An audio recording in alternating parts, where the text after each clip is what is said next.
Try to a channel of light fluid.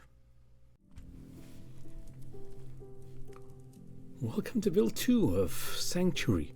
Well, we're continuing the story here, and if you remember, we left Ran and Dai in the cave. So let's see if they can finish this mission.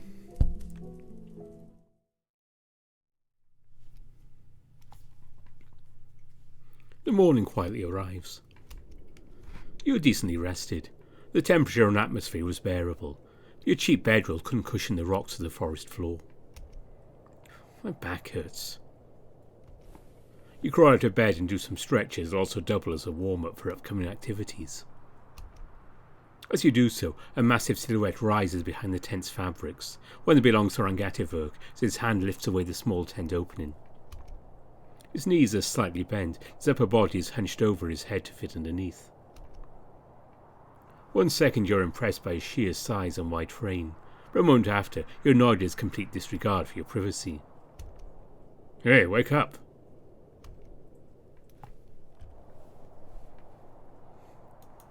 Oh, miss me already? What?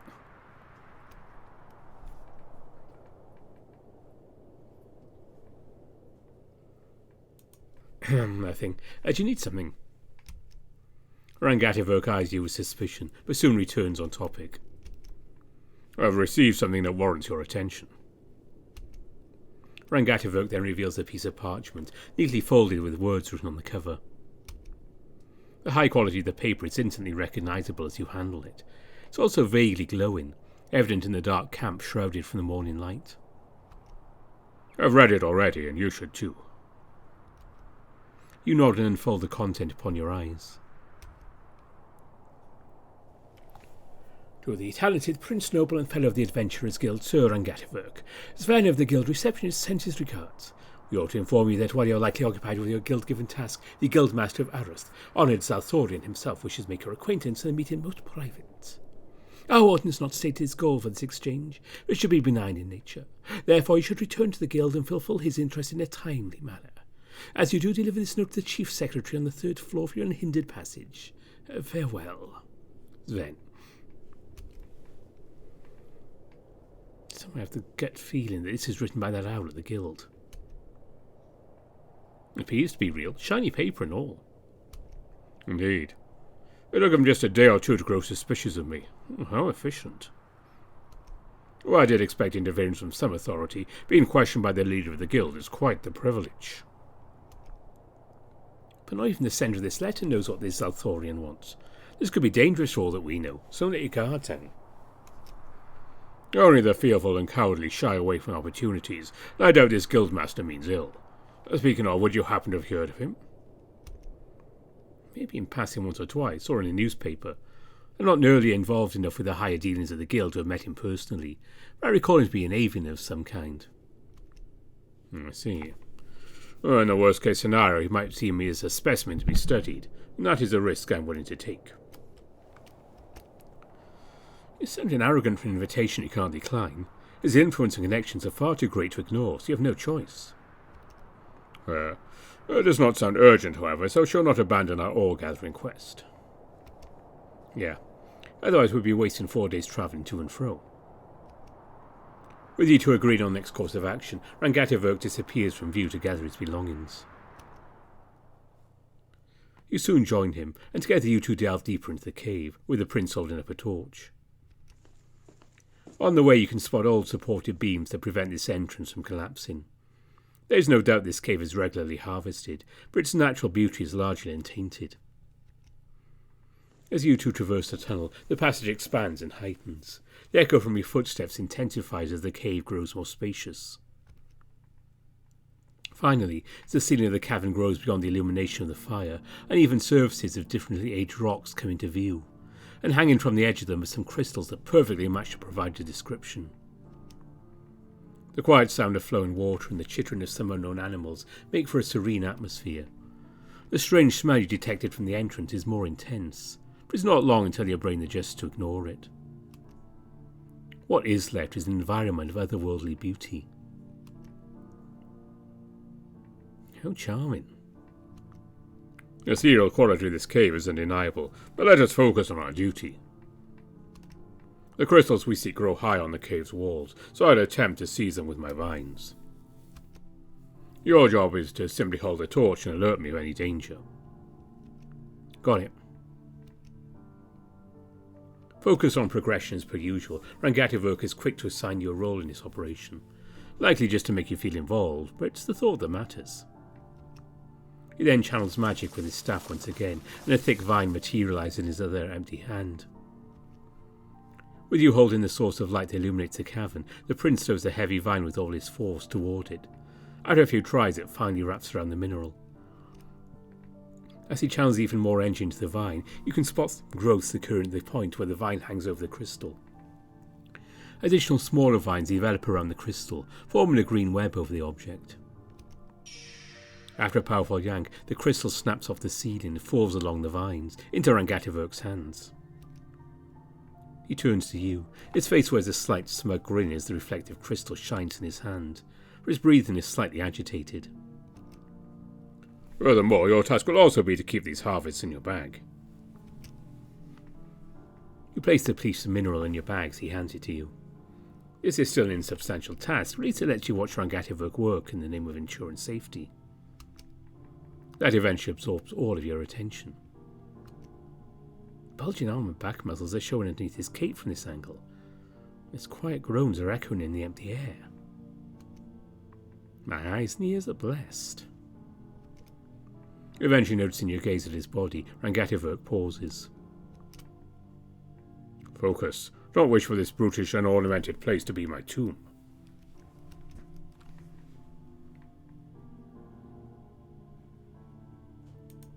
Sorry. Nothing here seems to be a threat for your strength, though. Of course, that applies to most situations. This is an old natural cavern, an environment which I possess little familiarity with, especially when considered within the framework of a different world. Ripping a piece of crystal from the rocks produces an inevitable shock to this natural landscape. It is likely an insignificant disturbance, but safety, especially mine, must be prioritized. I still think you're just too cautious. Try to relax, in general. Well, I suppose I'll try. While I do so, I'm quite curious how well you handle this. Rangativok reaches forward and offers you the long vine he idly coiled into loops, then points to a sizable piece not too high up. Yeah, this stuff is quite heavy. It is simple. You throw the end of the vine with all your might, and the rest should uncoil and follow. You are a hunter, as I recall. Flinging javelins or nets should be a trifle. Okay, we are going to a little minigame here.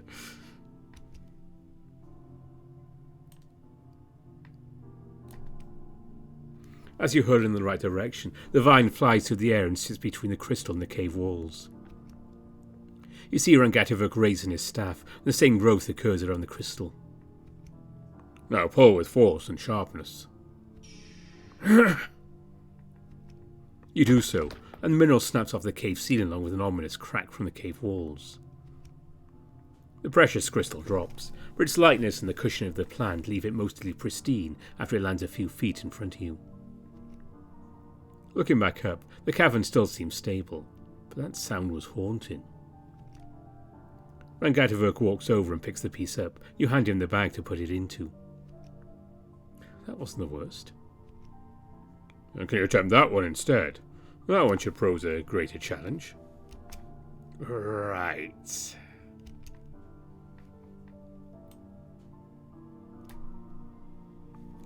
You successfully hang the vine around the crystal after getting the direction and force just right.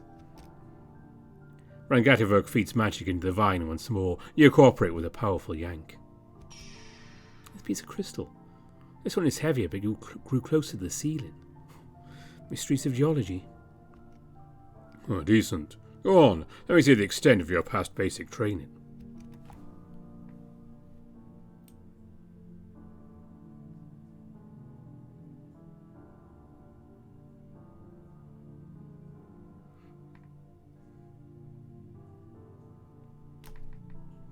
Fuck, go again.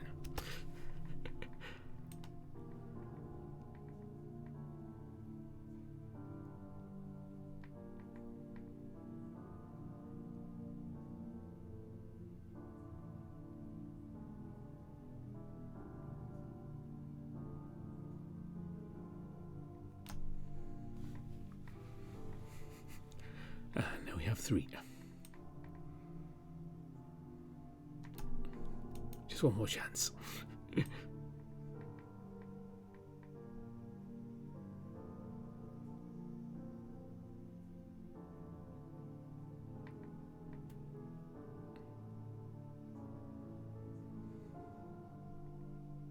This one is quite tricky. So, say if you get too bored, I'll leave it there. About what I expected. You had a break.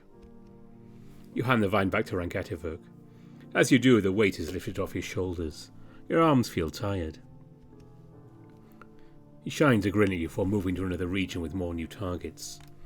As you cherish the limited time of relaxation you have, you hear the wolf's voice. Yet with his back turned, he focuses on snatching the crystal still.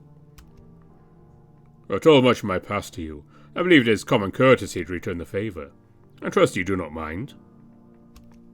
You're not particularly gifted. You're far from being unskilled. Why do you not utilise your potential?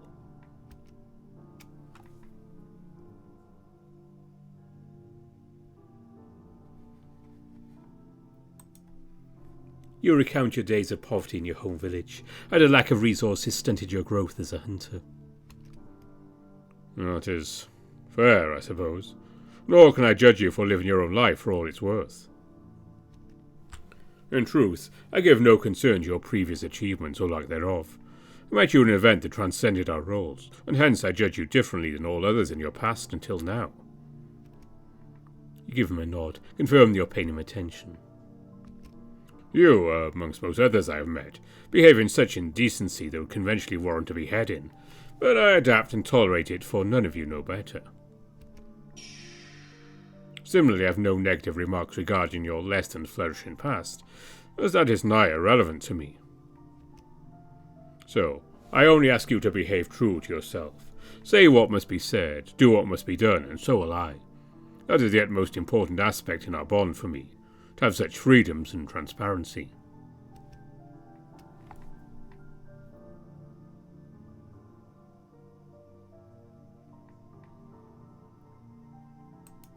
Does that mean I get to fire back at you whenever I want?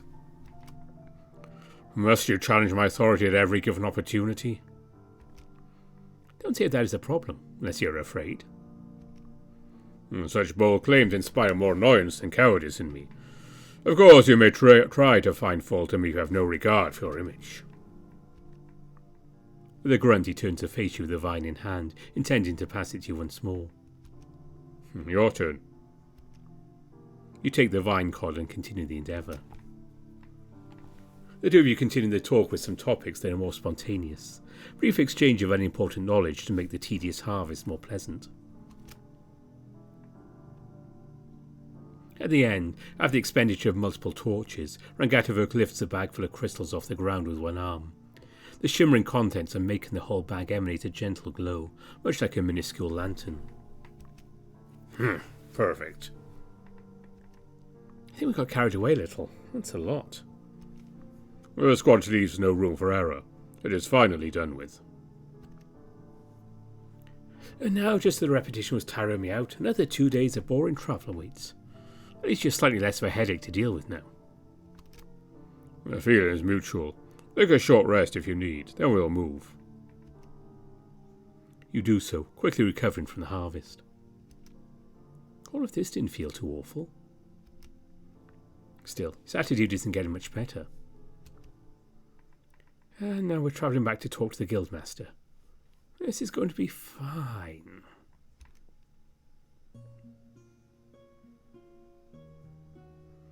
After 2 more days of uninteresting travels, the two of you make your way back to the guild.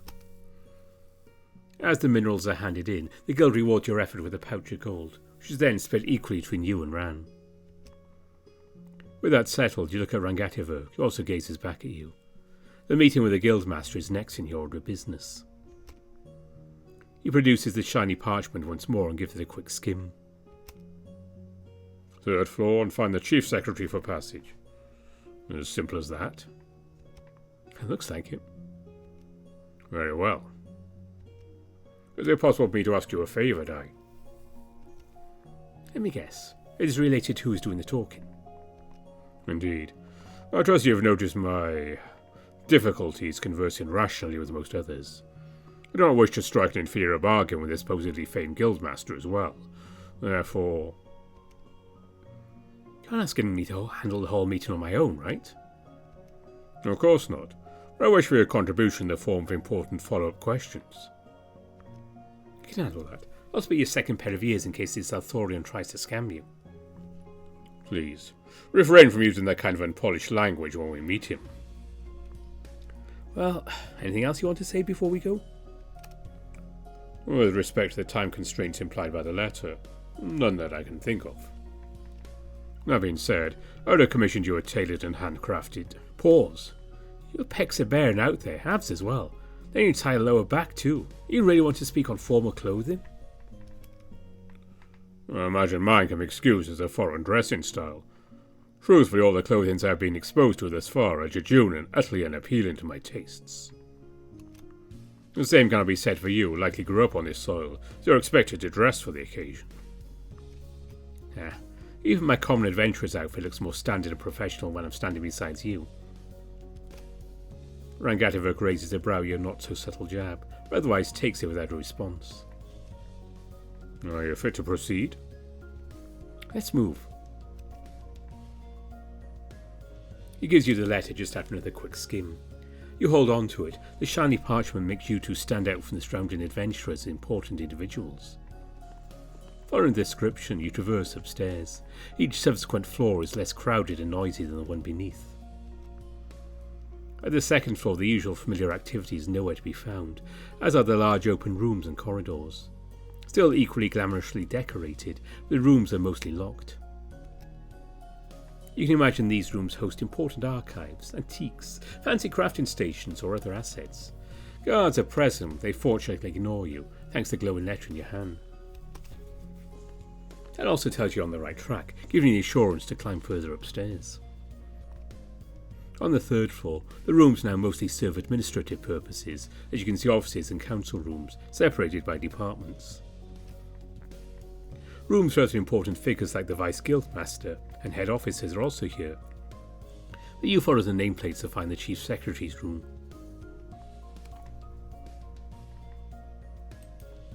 You give the door a quiet knock, and after a brief moment you push it open. A strong scent of lavender fragrance rushes out from the room.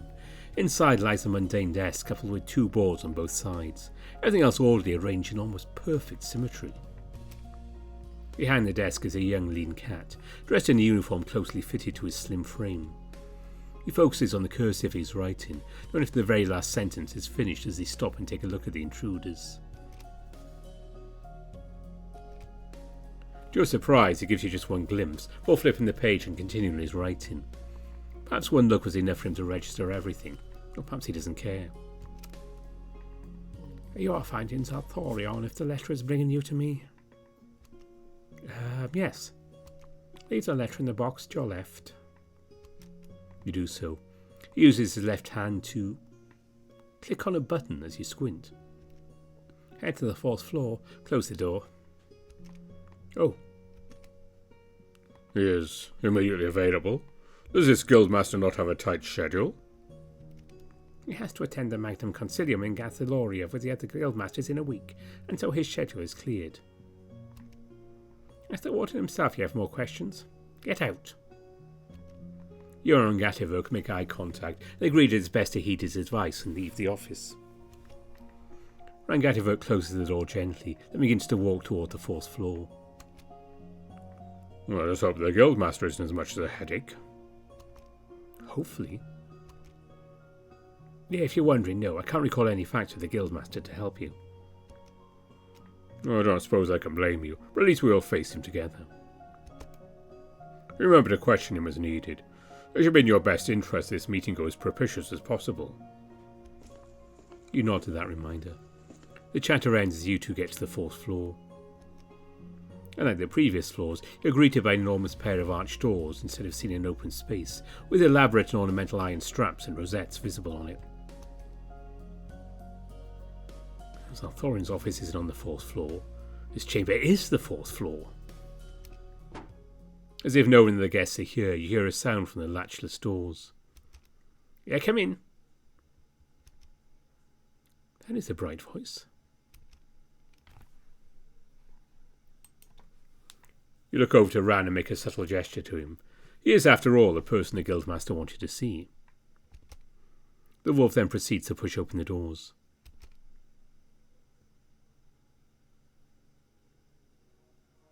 The raven sets down the leather-bound book he was reading and retrieves a piece of document from a specialised iron box. Don't just stand there. Come and grab a seat. His voice is different. It's now deeper with a foreign accent. Look up to your companion and see the mild confusion in his brows and eyes. Nevertheless, he complies and walks forward, putting a chair and taking a seat. You follow suit with as much respect as you can put into your actions. The Guildmaster also finishes the reading the document and places it face down in front of Rangativok. You two seem a bit tense. I hope My secretary didn't scare you. I am Althorion, Guildmaster of the Adventurers Guild of Arith. I establish goals within the guild, coordinate efforts with other divisions, and aid the Moonrest officials with Homeland Defense. You may not have seen me often, and that is normal. In fact, you don't even see that many ravens anymore, so get your good eyeful, dear Rangativok and I see that you've done some research. Well, we do have a department dedicated to internal safety. Boring stuff, really. Almost like digging dirt. But they sometimes find gold. Rangativok crosses his arms, able to predict how this went, but not daring to interrupt the raven. It's a common occurrence for new recruits to have previous history before they join the guild. It is rare, however, a simple cross-check to not show any results. So much so they asked my secretary for a full report from the governance offices. Is that why he's nigh hostile to us? No, he's just being himself. He behaves exactly that way to me too. And I digress. Would you flip and reveal the report to our imaginary audience? With the back of his index claw, the raven pushes the document to the wolf. He uncrosses his arms to unveil the content. The names of the various contributing offices to the report are listed at the top. The description field is completely barren. Not a single description is under the name Rangativok. The wolf quietly grunts to himself in discomfort. There is a good explanation of this, Sir Althorion. Yeah, I bet there is. A hermit wouldn't return to society without reason. A blade wouldn't be sharpened without purpose. I did all this just to learn the motivation, you know. It'd be a different story at worst, or perhaps the basis for something more. Ran, I think you just need to brace it once more and tell him your background. His arms cross once more and his eyes shut, his hand grabbing onto his own arm, clenching it a few times. At the end, he lets out a sigh. I was banished this realm from another. That's why my exotic name is unheard of. Why do you involve yourself with the guild, then? To start making progress on reverting the banishment, no matter how small. Oh dear, what a revelation. Well, realm travel is forbidden in general. Not that I'm personally against the idea of sunbathing in the realm of fire, but the guild doesn't enjoy the idea of anyone, even champions, messing with other planes. That also makes your origin even more confusing, and I prefer sleeping for 8 hours over delving too deep. What it all boils down to is that realm walk scrolls are not just available. Something of that importance is likely stored away in the Supreme Guild of Gathalorian in rigorous security. Is that really so? I would let you two run an errand for me if not. Sorry. As the discussion goes downhill, you have a sudden idea, a last-ditch effort. There must be exceptions, right? Ran's circumstances nothing short of extraordinary. I don't make those exceptions, although... What is it? Well, the old man himself can... I'll take that chance, no matter what tasks I have to endure. Rangativok's eyes are lit ablaze once more as he speaks with that usual confidence. You sigh in relief that your journey doesn't stop here. Very well. I could write you a referral letter claiming you to hold some capacity for greatness. No, I don't do charity. We've talked a lot about the possible rewards. Now you mentioned an errand, I think we can earn that reward. Quite possibly so. But before I talk of that, what sort of magic do you wield, dear Rank-at-a-Work? Being a scholar of the Arcanology Society, I am an ever humble student of magical arts. Surely it's more depth than druidic magic that your report wrote of. What answer you're truly seeking? Then suppose my craft is particularly compared to the ordinaries of this world. How do I put it? Well, what happens when a group separates from the norm is usually deviation. Think of how species evolve and change their features due to different environments. What happens with magic, however, is that these rare variations are very valuable. If the source or branch of magic changes, well, it opens up a new dimension to merge it with known effects, also known as spellbinding. So the magic. It does feel peculiar the air around here is dull and boring. We, the druidic kind, were capable of drawing deer out of everything that surrounded us. Now I feel as if I'm asphyxiated. A drawing deer? Deer. A primitive intangible energy that becomes perceivable only with the proper technique. All our vessels, even the air, even the wolves. It's more like it. Insane foundations that mess with our understanding of magic. Give me more. How do you use this deer? Does it come and go? What makes a druid is their ability to master deer, to have it manifest as different forms as you bring disturbance with the vessels. You can shape it into different life forms out of thin air, or concentrate it into the ground to bring forth roots. Though no disturbance lasts forever, your own reserve of deer may deplete. Time shall restore your own reservoir back to equilibrium. Very cryptic. Proper of a druid. Not that cryptic, actually. If it works, then it does. And your canine friend made sure we could all appreciate that in exams. Common druidry sources its strength from literally the ground. This dare suggests there's more to be studied, and if the sages dedicate time on the differences between the two variations. It could be either a good piece of trivia on druidry, or a major breakthrough on our understanding of magic. I have not the time to aid research, and you can likely understand due to my struggling background. Oh, that's fine. Your description's quite enough for those at the Society to experiment with. Well, thank you for that. Now I think I should start talking about the actual matter at hand. A few months ago, the Guild commissioned arcane fuel for the engineers in my careful project. The wagon was raided by some thieves. The investigators deduced that it somehow ended up stashed away in a sizable reptilian tribe that treats that fuel as a religious idol. We have thus tried to send Guild agents to retrieve this thing. They didn't budge to our offers. In fact, they threatened our agents with violence on occasion. We can't just commission other arcane fuel either, since there's a raw material shortage. Why do you think we'll be able to help then? There's nothing stopping us from being shoved away the exact same. Well, you two aren't exactly Guild personnel for once. Without the usual Guild uniforms, maybe they'd be more receptive to negotiations. If you can manage to actually communicate with them, you're already doing better than the agents. You're also not bound by Guild restrictions and can utilize some less than formal means if necessary. What do you mean by that? I'm sure you'll understand it in time. You do really need my assistance after all. So, whatever it takes. What's this arcane fuel look like? A small-sized orb glowing a majestic purple. On top of its surface are some runes. It is about the size of a clenched fist. It sounds good so far. I guess. Is that a catch? If you berserk mutant tyrannosauruses or kill anything on sight are also roaming in that area. I'm just kidding. There should be no other inconveniences. If you manage to retrieve the item, then I'll get you to meet Axel himself. If not, then you can just forget about our small agreement today.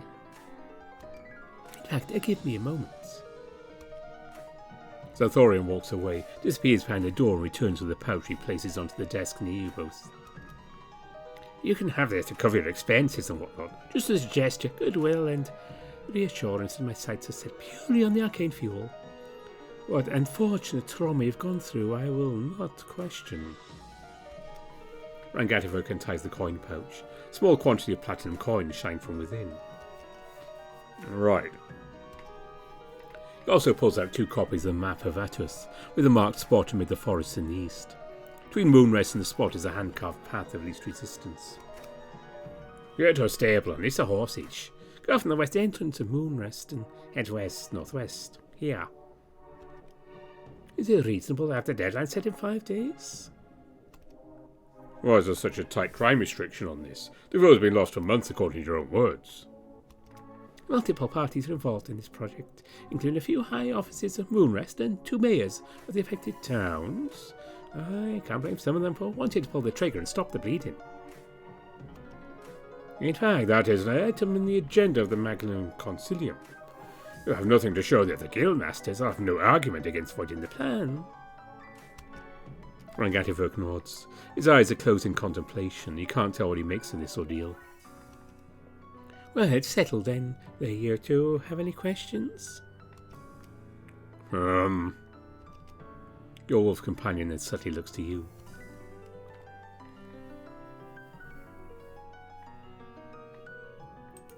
What's the guild know about this tribe? Not much, being perfectly honest. A bunch of lizard folks by the look of it. In scattered huts that span a medium-sized area amid the woods. Our investigators arrived in full formal attire, only to amass for combat immediately, so maybe try to avoid that. Are they known to be hostile? No, nearby towns have never reported attacks from them, and they more or less just mind their own business. As to how they got the arcane fuel, we have this assumption that they attacked the brigands who stole it in the first place. To say that they're defensive is more accurate. Try your best. I know that you'll cherish your chances. What is this arcane fuel? It is an item that can store and steadily release power, specialised for the project. Something so important, the security around it sounds incredibly lackluster. We could have had it stick out like a sore thumb. But then we'd be attracting worse attention, and the fuel might have been lost in some multi-party thieves guild drama. These individuals might also have enough resources to steal crucial info by studying the runic melon. Very often, transporting important items doesn't warrant extra protection. Usually we can send forces to reclaim items from thieves. But here, a mostly innocent tribe is involved in the guild legally. Cannot use aggression. Does that sound right? That doesn't sound right. Fair. Do you like the Guildmaster at Gathaloria? You seem to hold a prejudice against him. Yeah, little dragonkin. Yeah. Axel founded the guild 300 years ago and he's still going at it. He is inflexible, not the unfit kind but of the mind. You cannot accept neither he is. The guild's policies are fine, like things to be holding it all together. A little hidebound, if you will. Is he hidebound regarding only law reform? Is he difficult to speak to as a person? I don't know. Guild matters are all we talk about during the last few days of the Magnum Concilium. Why does your voice change so much? I apologize, it is not intentional.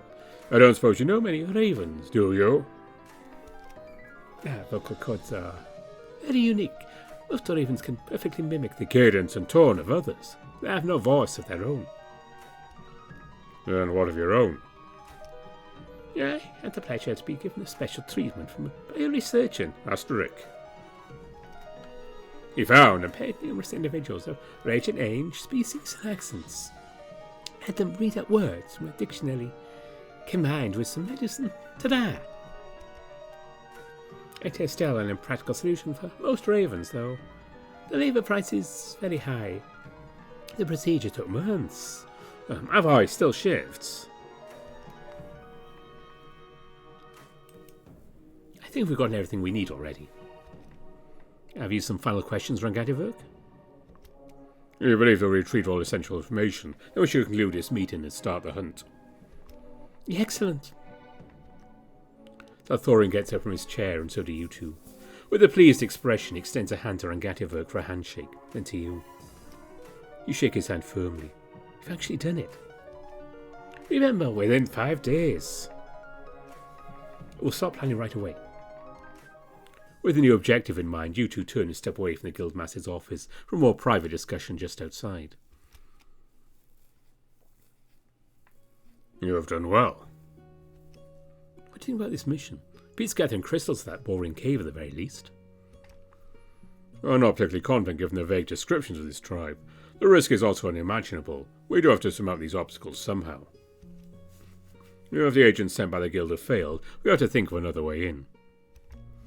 He grunts as he thinks, his brows tensing together. Likely won't be finding taking the orb in one go, so our first trip there should be for reconnaissance. Can we sneak in? It is described to be fairly large. That might be wasteful of our one chance. Maybe we can pretend to be unassuming travellers who got lost instead. Well, maybe in the right directions. The travellers don't bring any urgency to those lizards. It is not unfair to assume they'll point us in the right direction and require us to leave immediately. By that assumption, our mission would yield near identical results as previous attempts from Thorian's crew. A moment of awkward silence passes. Urgency.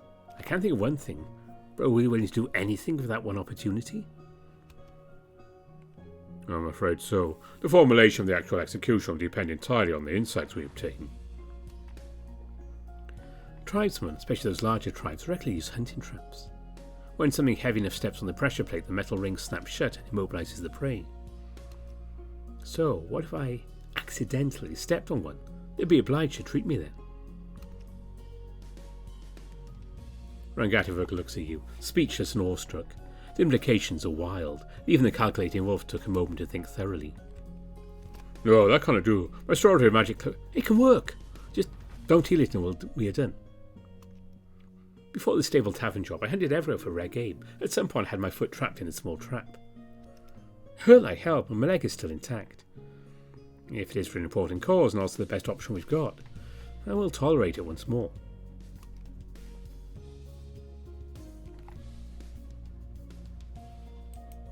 What's wrong? Touched?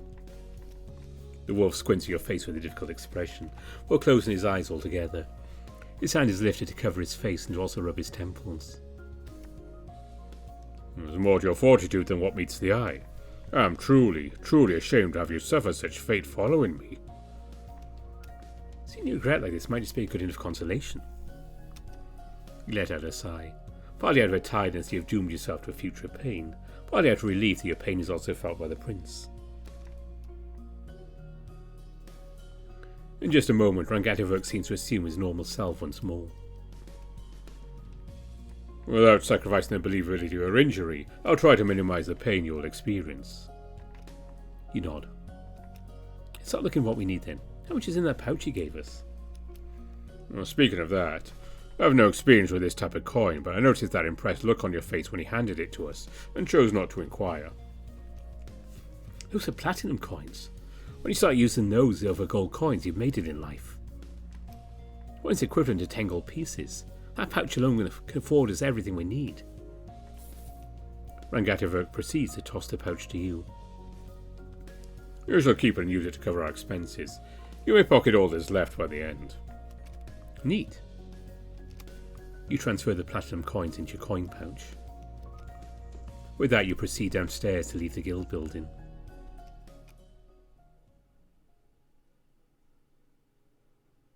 Your second visit to the merchant district took longer than anticipated. Rations and supplies were bought. More importantly, the trap that will be used to stage the accident too. It's the most common steel jaws design, but meant for smaller animals. The jaws will likely close around a little above your ankle with force. Excruciatingly painful, but not life-threatening. You can only hope this innovative strategy will prove sufficient. Emergency whistles and topical anaesthetic creams are also purchased, all part of the strategy. With all that prepared, the next stop is the stables located in the outermost region of Moonrest. It's an open and spacious building. You see stalls, some open and some occupied. Some horses are feeding and some are idle. The fox horsekeeper is sweeping hay into a pile on the side, with no pressure in his movement. His day must have been simple and peaceful, until he spots the both of you. Good day, can I help you? Yes, render the Guildmaster's will to lease 2 horses for a maximum of 5 days. Straight to the point. Well, have you 2 rode before? No. Neither have I. Wait, aren't you a druid? A bold assumption I have ample experience with every animal in existence. Horseback riding was made mostly obsolete by portals or numerous magical teleporting options. No problem. You have 2 options. Either you take some lessons from me, or you pay a little more for a well-trained horse who knows how to do most of the heavy lifting by itself. I don't really have time for lessons, so the latter, please. 5 days, right? Well, do you have time to take care of the horse, or that needs to be arranged too? Allow us the ease of mind. Alright, just stay still. He proceeds to the warehouse in the back. A moment later he returns with a tiny metal box. Inside you'll find pellets. Water and 5 pounds of oats will appear when you throw one against flat ground. Give them 2 meals per day if you can let them graze, 3 if you're just too busy. As the horses, don't push them over 40 miles per day and don't risk their health. You'll be entirely responsible for their well-being and charge accordingly if anything goes wrong. Fair and understandable. How much would all this be? 20 gold coins it is. Look over to Rangativok, who doesn't have any objections. You pay the horsekeeper who pockets the coins. Finally heads to the stalls and lets 2 horses out. Hearth and Amber, veterans at their prime.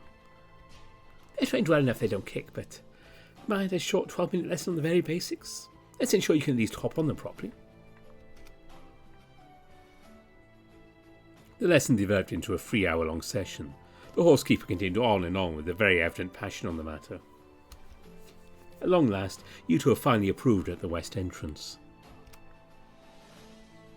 You pull out the map to check on the marked spot. It's quite far away even on horseback, and a trip there should take around a day and a half. If that is accurate, then you 2 will reach the tribe in 2 days near noon, with 3 more days to spare from there.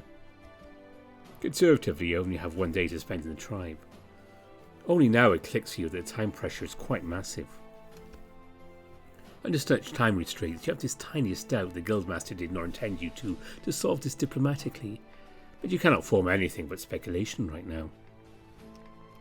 As your focus returns to reality, you hear Ran speaking, but not to you but to the horses. Pastor Vetosi, Crystal Res? The horse nods. What is this? I can speak with animals using magic. Not a revelation too surprising, I believe. No, I'm more curious as to what you're saying to them. I'm promising to add fruits and berries to their diets if they can behave and cooperate with us well.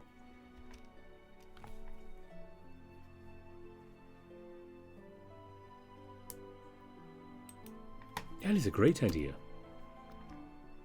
He acknowledges your praise. He doesn't wear a grin, but you know that he is pleased by it. He then looks at the horse and lifts his left leg, stepping on the stirrup. With a hop that pushes his entire body up, the wolf gets on the saddle successfully in one somewhat swift motion. Let's move. You have the map.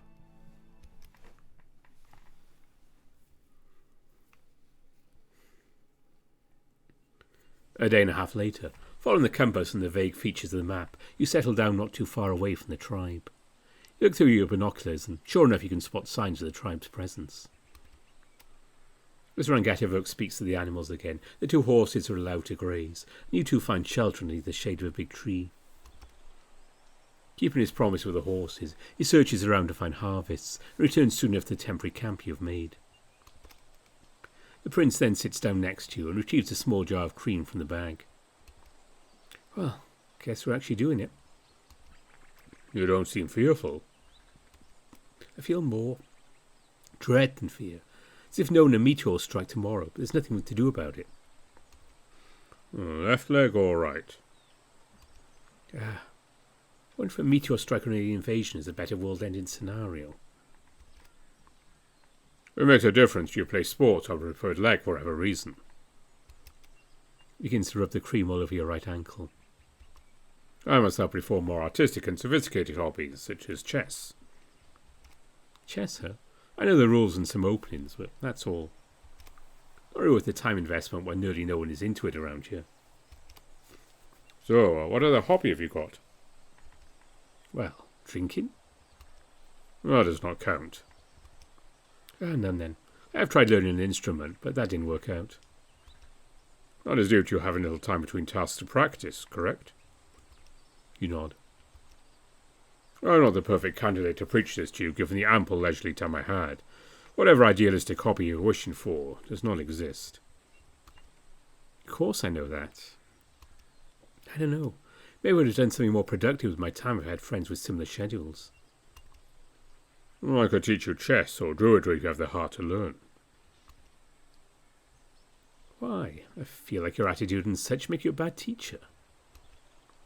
You seem to be growing more and more tolerant. That you learning from me might just be possible. I'll think about our offer. There's no time for chess yet anyways.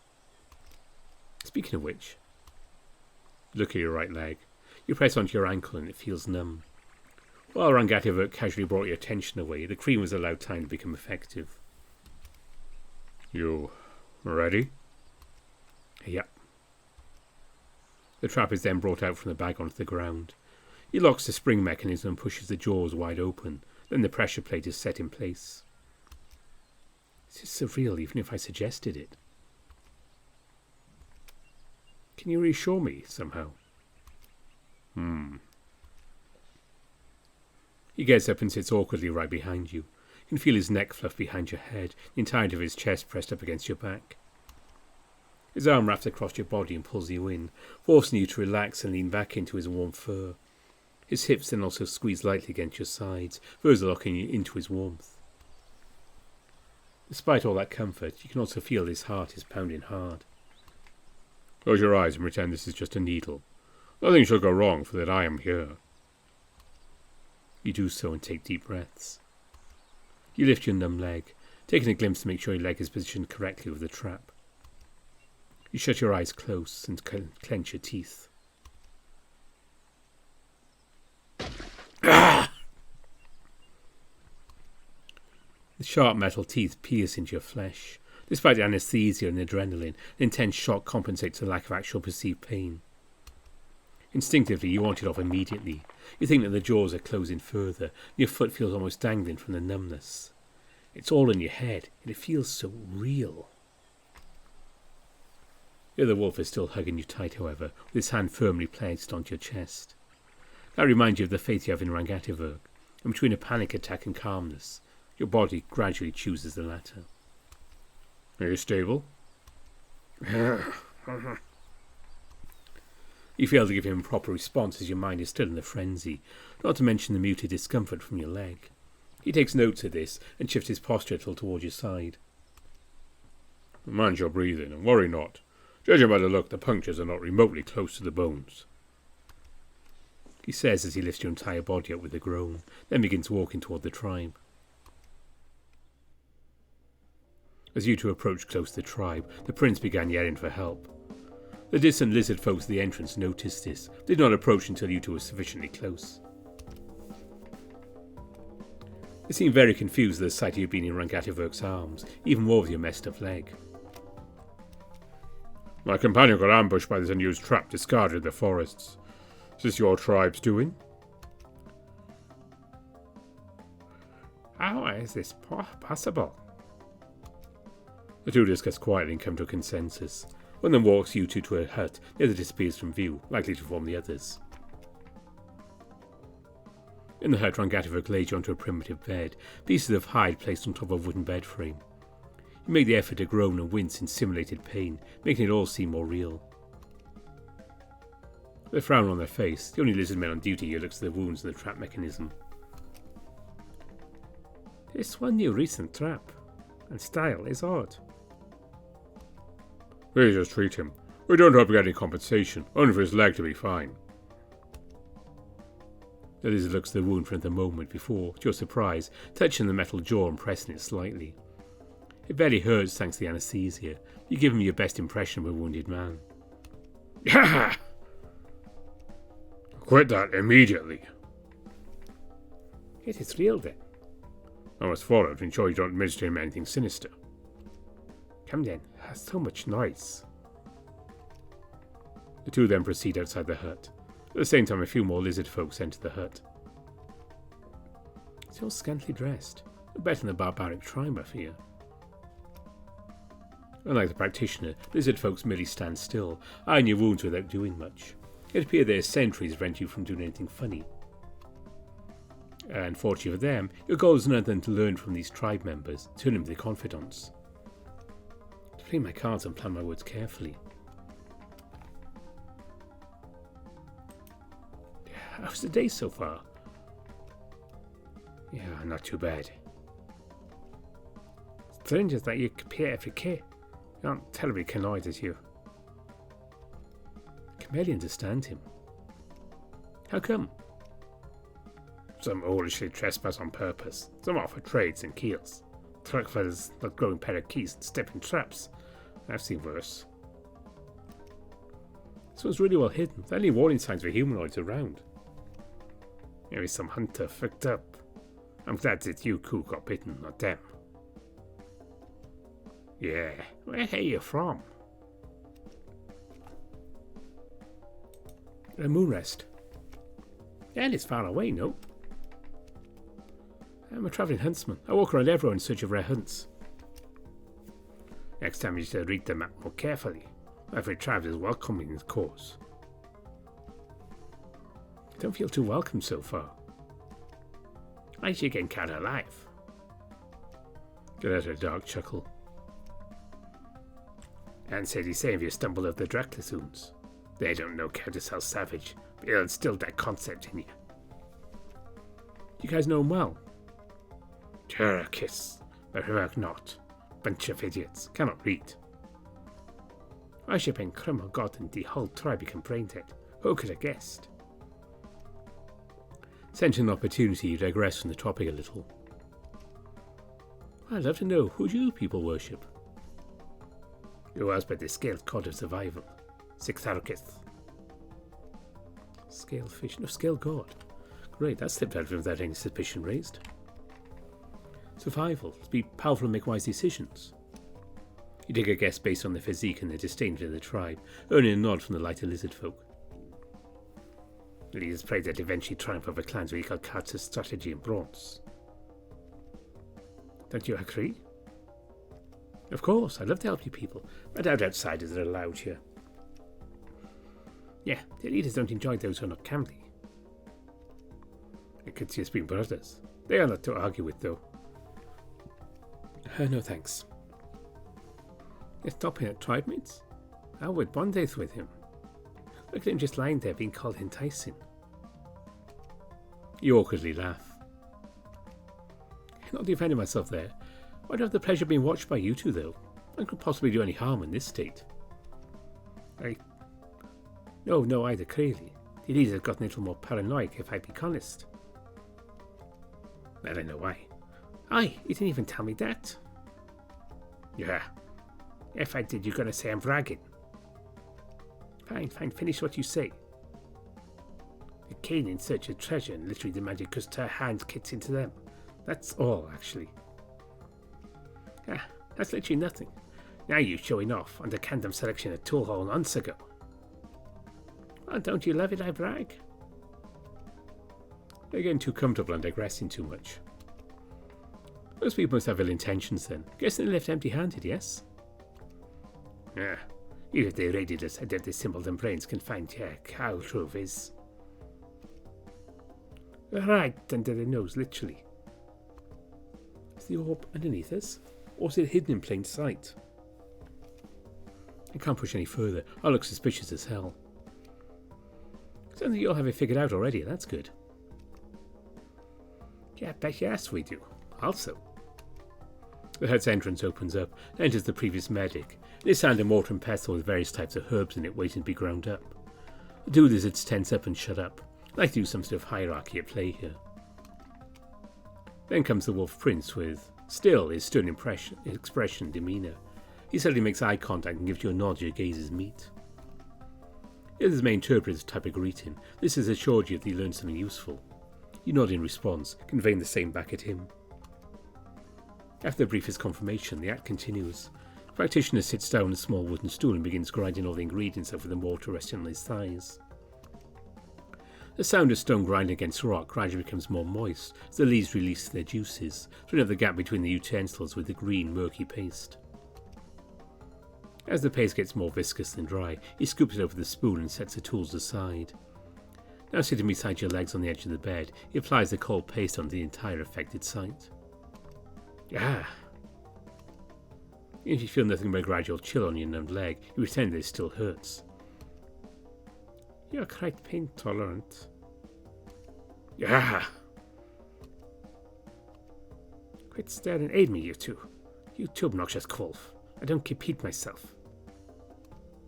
Yes, sir. He commands the two silent lizards who promptly join. Rangativok also moves closer. You hold the trap in place and you pull with me. The prince know what to do. Multiple pairs of hands begin to work at the trap. After a countdown, the jaws are pulled away from your limb. Rangativok places a rectangular piece of metal near the joint of the trap, preventing it from fully closing once more. Carefully, it is then discarded on the ground. You got what you can stand. Leave as soon as possible. No wound mender. They shall leave immediately. Another two figures enter the small hut. Was the other lizards folk you saw guarding the tribe at the entrance, seemingly back after reporting the incident. Then comes another lizard who seems to be an important figure of the tribe. His voice is hoarse with power. His presence alone makes the other more timid. He takes a glimpse of the trap and your wound, then spits to the floor with contempt. These don't even belong to us. You two are no better than rats. His attention then turns to the others. And neither are my people too, it seems. Tell me, wound mender, what is your wisdom that prevails the great edicts for Iddens of Henny and all services to outsider? I hate apologies. And what of our Carvalgian soldiers? Hope there's no weak link with our protectors. Corvnos, Alpha. After you rate and belittling everyone around him, the leader turns back to you once more. He points to the hut entrance and he makes his statement. Your intention's mysterious, but no matter what it isn't welcomed. At best you're wasting our time. Get the fuck out and let me see your face again, or two more bodies are buried beneath the trees. Rangativok then approaches you with a subtle shake of his head. There's no more to gain in this scenario, and hence no reason to resist. He lends you his staff to draw support from, in case your limping continues. With that, you two leave the tribe without further incident, receding back to your previous camp when the horses are still chewing on grass. Upon sitting down, the prince takes his staff back, begins to channel regenerative magic on you, yielding an immediate result. What happened? But surprisingly quick. Let's call that a success, A partial success. I don't expect them to forbid us from further entry. What, you thought they'd let you wander back to their premises? I mean, so they underestimated their ability to tell the authenticity of the incident. That's so naive it's almost cute. Whatever, let's share what we have each found. Do you want to go first? That's fine with me.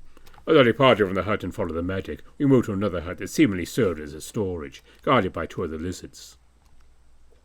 Behind two inconspicuous boxes in the back, a trapdoor came into view and allowed us entry to an underground passage. The supplies were close enough to the surface, but I could tell the passage leads deeper down the tunnels. I have reason to believe the fuel we so seek is somewhere deep within our underground complex, as I saw signs further in the hallway. It's just that the names on the signs are nearly all unknown to us, much like the names they've coined the herbs. You may pinpoint the exact location if a clue to follow, otherwise you may need to search every branch. I think I have exactly that. You relay your part of the tale to Rangativok, minus the part where the two lizards thirsted over you. So if they do associate the orb with their religions, the Guildmaster said, I could possibly find it when they stash offerings and such. Brilliant idea, except... Except? Acquiring that first entry was difficult enough. Forging a distraction would occupy them enough for you to go through that labyrinth of soil. It's exhausting every last bit of my intelligence. Really, you're troubled by that? Was it not implied all along? Would you elaborate? So you really are clueless. Why do you think this Althorian contacted you specifically for the job, gave you this opportunity? What does it mean for him that you are special? It means your future's entirely in his hands. You can't fail him, even against all your better judgment, to come and go in peace. You have no ties to anyone, so no one will draw the line between your actions and his. How is it still unclear? Anonymity and strength, you have it all. Hell, the doors of an assassin are in your hands. You are still chained by your own delusions of grandeur, refusing to get your hands dirty and deaf to all those hints from that Guildmaster. So, is that the reason you made your selfless sacrifice? A flawless excuse that you may force me down this path of disgrace and dishonour? It was to show you my commitment to your cause, moron. Besides, would your people really want a king who fails to take a hit for his people? Well spoken. I concede to you. I don't want to be right. I just want you to act. Yet, I'll see what I can do. And at least the rest of the day to practice, so our greatest opportunity is during the dark night. As you asked, I'll try to create a ruckus large enough to draw out the guard forces. You shall then move with stealth and retrieve the orb as quickly as possible. At the very end, when escaping once more, blow the whistles when may create an opening. How dangerous. I'm in. While you get familiar with your magic, I think I can go buy some potions for us in the nearest town. Is your leg fine enough for that? I confirm the herbs are beneficial. The exact effect of herbal medicine varies per person. I'm fine, but most of the journey's on horseback anyways. Rangatavok doesn't object. You approach that horse of yours and climb on its back. Before you go, the prince takes his staff and stands, but doesn't act yet. Still negotiating with himself, it seems. You spend a few hours getting to the town, going directly to the merchant stalls. You manage to spot a night vision potion that's particularly useful for you, so as a dark cloak that should shroud most of your person when the time comes. You're not sure if boosting potions can help with the prince's magic, as he called it, there. You bought him one that temporarily increases druidic potency, also a healing potion, just for good measure. 6 platinum coins are used here already, so you start travelling back to the camp. The plume of smoke from the camp makes it fairly easy to find Rangatavok again, who is sitting and idling. Results of his training are visible from the marks on the trees, for he didn't let his time off go to waste. Hey, here. You hand him the potions and explain their effects. Much appreciated. You two then decide to wait for when the tribe is the quietest. As the time arrives, you two proceed closer to it. Unlike the prince who uses his staff for light, it is obvious as a firefly in the darkness. You hide unseen in some bush and wait for him to sow the seeds of chaos. His presence eventually alerts some lizard folks who hastily rush out. Seeing this, Rangatavok downs a potion in one go. He adopts a stance and charges his staff to the point where energy emanates as pure light, surrounding his staff and pulsing in midair. At the same time, wolves are summoned around him, their spectral appearance slowly materializing into flesh. Holy shit. What is this? You again? You wouldn't dare. Those foolish enough to wrong me are often also too arrogant to comprehend the consequences of their ignorance. Are you no noble? In fact, you neglect it so merrily, and I'm glad to comply. You have lost your mind. He looks his guards next to him and growls. Useless waste of food. Mobilize the rest right now. Yeah, Alpha. As they retreat to gather forces, Rangatavok continues his advance, moving his efforts aside of the enemy territory. Noise begins to form within the tribe as all eyes are on him. But none the real threat. Having no time to waste, you empty the potion and sprint to the other entrance, as the prince pulls every attention to him. Ignoring every explosive noise from the wolf's direction, you search the storage hut and the trapdoor, quickly unearthing it. Climbing down the ladder, your dark vision does find what Ran described, long and narrow tunnels with signs around every corner.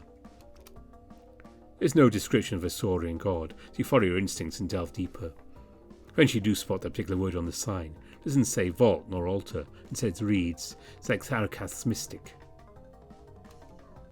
I've run out of places to look. You can also only walk down that path and face this seer head on. You arrive at what seems to be a small room, with peculiar objects scattered across everywhere. Dream catchers are hung from the tunnel ceiling, all illuminated partially by candles, many by that purple crystalline orb, a perfect place for ritualistic worship. In the middle of the room, however, is yet another lizard folk, seemingly unbothered by your intrusion. Unlike the other tribesman, he is dressed a little differently. He doesn't seem hostile. I have no time to trick him. You are finally here, our saviour. Oh, wait, what did you just say? The orb brings naught but ill fate. It does not belong here, and I kept been waiting for someone to lift this curse from us. If you came in search of it, then it must belong to you. Take the orb elsewhere, outsider. You must. No, what are you saying? Time is not on your side. Please be quick and make your escape. So you know, then make yourself understandable right now. You pull out a dagger, threatening him out of concern for time. Despite unswayed, he attempts to answer with no hostility in neither his voice nor posture still. This does not belong to the reptile. This is an artifact from another deity, and is under an unfathomable effect that is nearly a piece of forbidden knowledge by itself. It dooms its very surroundings with what feels like bad fate. For such an effect to happen, it must somehow bend reality to affect both past and future around it. That may also mean that you, given the retrieve in this orb, is a predetermined event. What? There's no chance you learn of this artifact's existence without consequence. Therefore, you must have already been doomed into taking the orb. Regardless what your reason is, you may now also see the artifact had chosen you to be its next victim due to some cosmic calculations. But then, it can also be related to Zalthorian. What's he have to do with this? This is an item crafted by engineers for a special relic. The Guildmaster lied to us. Pebbles and specks of dirt fall on you as the whole ground shakes, reminding you that time is limited. How do I know you're not just hiding the real thing? Because this orb has brought our tribe enough disasters, I truthfully want it gone immediately. The Alphas have gotten too strict thanks to paranoia. I, the only one qualified enough for mysticism, am labelled as a rumour monger for speaking the truth. Now you're also raiding us for this orb and bringing more pandemonium. Sounds of distant explosions interrupt the mystic's word. His speech becomes more hurried afterwards. And so the nature of the orb holds true still. Only when it leaves our tribe will there be a positive takeaway, that Alphas might reflect and see their own flaws. How is any of this even possible? I don't know if the great old gods to tell you, child, but you must believe what I tell, much like the tales of people receiving the whispers of a deity that guide their next steps. Its impact is unavoidable regardless of what you do. Your future will be both difficult and spectacular. He pushes the orb stand towards you, urging you to take it. At the same time, the high-pitched noise of whistle permeates the entire underground network. Rangadivok is urging you to return immediately. With every word memorised in your head to think over later, you pick up the orb and stow it in your backpack. May his scales guide you.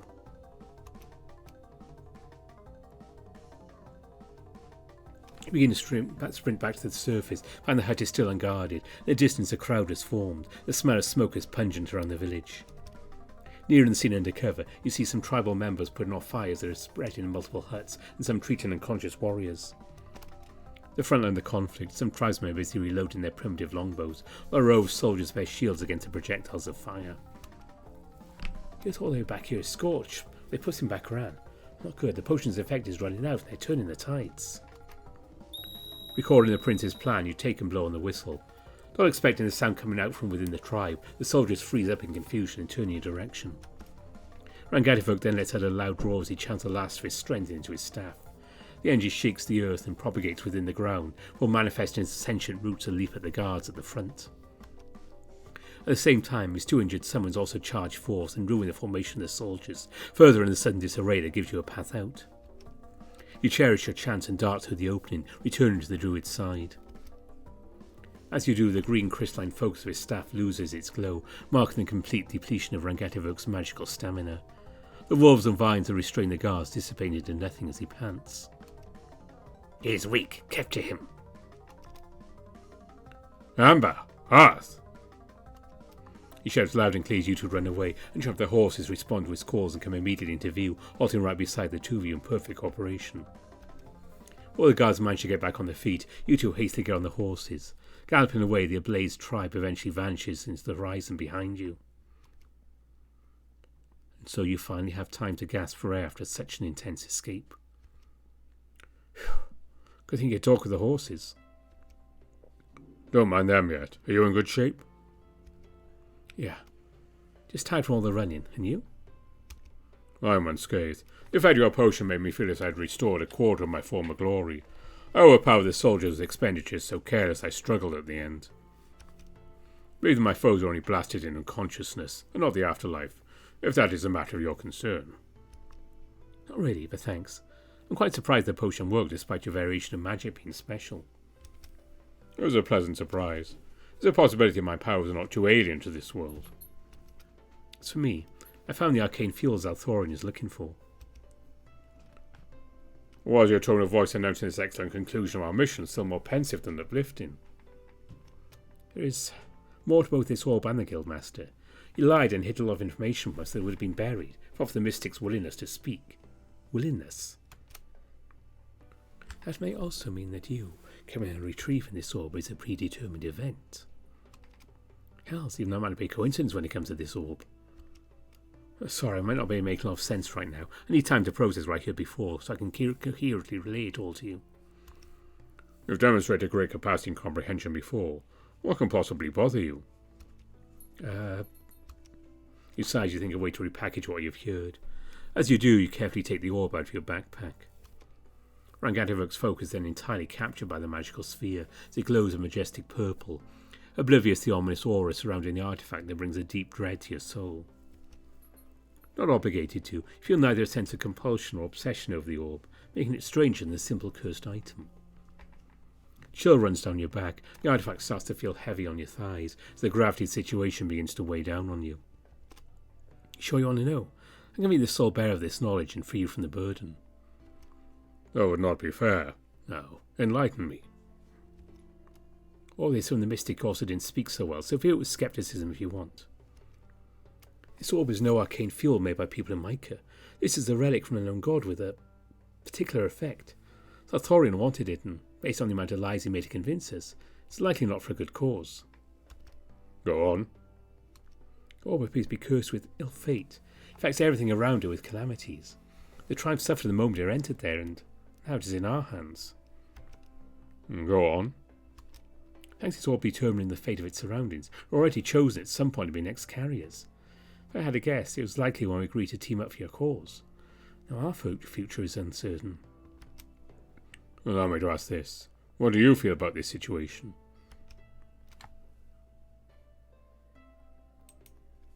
My mind is still trying to make sense of it all. All these revelations about fate and such are overwhelming. Understandably so. Wherever I have this instinct, you are worrying over an already unpredictable future. We should disregard all these complications over our fate. It's already abnormal due to my circumstances, and focus on what is known for now. We have received the orb and confirmed there's Althorian's unknown intentions with it. Our best approach is thus to still return the artifact to him as planned, then to meet Arxel and proceed onwards. If the orb was able to imperceivably guide us from the moment you joined as my companion, we have no chance to fight against its curse. I guess you're right. Still, to think that fate can be partially controlled, it's not something pleasant to think about. Reject such notions entirely, then. You have likely abandoned search and rest with those horses outrunning anything they can possibly utter. We may make camp somewhere far. Make camp? How about we get back to Kalia? There's a tavern there. He's looking really tired too. Getting rest at a proper place will benefit us a lot. That would be splendid. Let's do it. Just a few hours to get there. At near midnight, you two get to Kalia. The town is looking dreary. The tavern fortunately remains open to new guests. Behind the desk is a kobold, which you get a room from. One-man rooms are out, so you two need to share one room and one double bed. The prince is too tired to protest and is willing to go with it. After tying each horse's halter to a hitching post outside the tavern, you two head for the room. Occupying one side of the bed each, the two of you fall asleep with ease.